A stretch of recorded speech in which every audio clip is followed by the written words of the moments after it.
Hello, my name is Kirsten Keith. I'm the mayor of Menlo Park. This past year has been a difficult one for Menlo Park. Although the city has worked hard to reduce expenditure budgets and revenues are showing signs of recovery, the dissolution of the RDA, the city's relatively large redevelopment agency, is a severe blow to the city's efforts towards a sustainable budget for the long term. Like all Bay Area communities, the city has suffered through the collapse of the national economy, and it has been challenging to maintain the essential city services our residents have come to expect and enjoy. Prior to the state's mandate that all redevelopment agencies be dissolved, the city had already taken critical steps to stabilize its financial condition. Many difficult decisions were made and budget reduction strategies were implemented to decrease employee costs, bolster revenues, and test alternative innovative solutions to providing city services. So far, these cost reductions have had limited impact to residents and services. But in January, just as city finances were stabilizing, and we thought we might be able to ease the reductions around service frequencies, supplies, or training, or maybe reinstate library hours or senior center hours, just as there appeared to be a light at the end of the tunnel, the state of California eliminated all RDAs. Menlo Park's RDA provided nearly $2 million worth of services annually in the Bellhaven area. Most importantly, the Police Narcotics Task Force and housing-related services.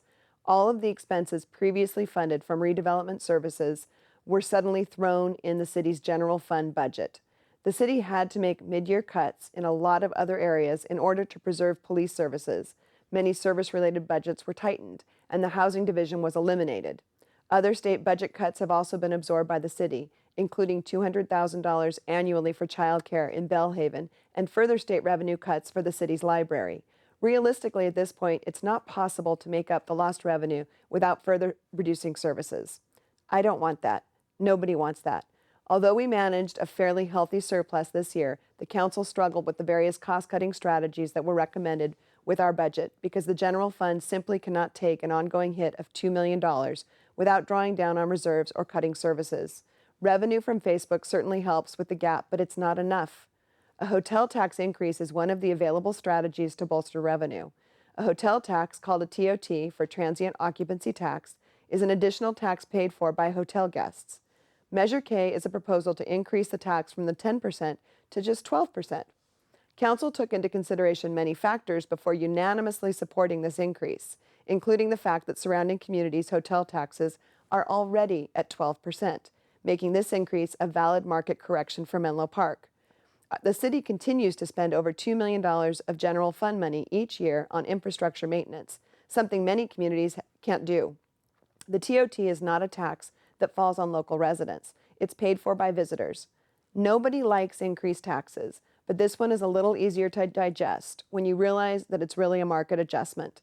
Neighboring cities charge a 12% rate now. There's no reason why Menlo Park should forego the additional revenue this extra 2% would bring in annually. Studies show guests don't pay a lot of attention to the hotel tax. What they pay attention to is the state of a city's roads, the cleanliness of the area, the attractiveness of our tree-lined streets, sidewalks, and medians. We want to maintain the services that make Menlo Park a desirable place to live, work, and visit. That's why we need everyone's support for Measure K. Please vote yes on Measure K. Thank you. When it comes to economics, the average person is a heck of a lot smarter than the average politician, and you can prove it to me. Hello, I'm Elizabeth Brierly, Executive Director of the Silicon Valley Taxpayers Association, and I'd like to alert you to the potential consequences of a measure on your ballot in Menlo Park this November, Measure K. The thinking of the average politician goes like this: I want to spend someone else's money for this or that. Whom can I get it from? Well, it's not fair to target one type of service: hotels. Measure K would raise the tax for their guests up to 12%. 12%! Even people visiting family members hospitalized at Stanford. So what? You don't plan to stay in a Menlo Park hotel.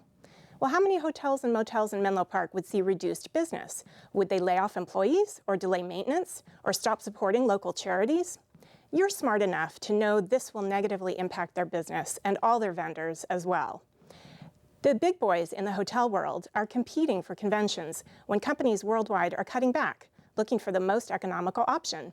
They don't have to choose Menlo Park. They could go somewhere else nearby. What happens when the big Menlo Park hotels lose out to another city because they cost too much?